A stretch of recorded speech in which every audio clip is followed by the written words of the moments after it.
Здравейте, приятели! Днес съм ви приготвила една изненада.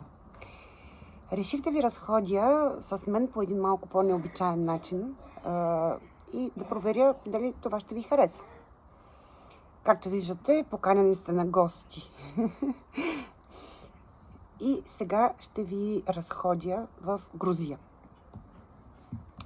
Пътят към Тбилиси се оказа предизвикателство, което не очаквах. На пръв поглед скучноват, само 327 км, но ни отнеха цели 7 часа и половина. Причината беше непрекъснатия почти дъжд и отвратителния трафик. Направо в тръпки ме побиват. Дъждът започна още сутринта, но ми се видя, че не е силен и предположих, че няма да продължи дълго. Не се научих от грешките си и това е. Не си обляках дъждобрана, а нямам водоустойчив панталон, следствие на което още след първите 20 км вече седя в една локвичка на гърба на Борис. Много камиони, най-различни животни по край и на пътя бяха постоянна част от гледката и препятствията през този ден. Концентрирана върху тях и непрекъснато изкачащите коли от различни разклонения на главния път, в последния момент видях, че мъжът ми спря колата в едно село. Не успях да намеря къде да паркирам и аз, а и в този дъжд хич не ми се изпираше. Така че продължих с надеждата, че ако са го спрели полицаи отново, ще ме настигне, а аз ще напредвам с идеята да избягам от нечумерените облаци.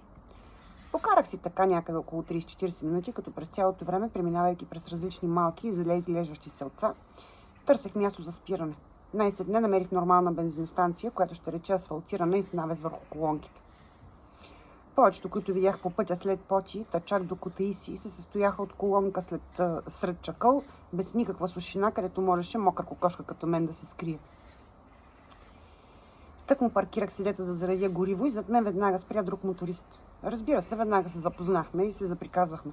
Оказа се, че е англичанин, който пътуваше със своя триумф към Баку. Отиваше да види сина си, който работи в столицата на Азербайджан. Докато ние оживено си говорихме, моторите ни бяха заредени. Един от служителите на бензиностанцията се залепи за моите плюшени сърничка и еленче. Нали знаете, че винаги върху Борис слагам какво ли не. Вече е заприличал на на каруца от цигански приказки.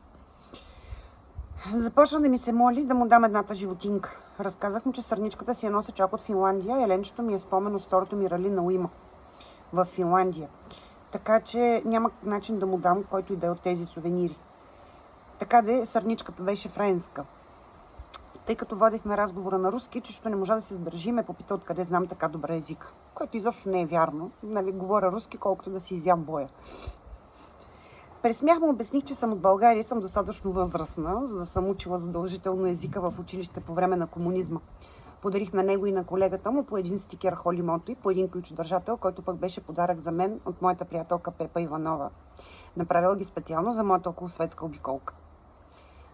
Бях поизсъхнала по време на тия разговори, да реших, че е редно най-накрая да си облека дъждобрана. Так му успях да се натъпча в панталоните, които ме караха да се чувствам като в чувал и да нахлузя якето върху кожаното яке и елека ми, когато пристигна мъжа ми с колата и детето. А през това време с срамежлива усмивка на уста към мен се приближи чичото бензиначия с типичната грузинска физиономия.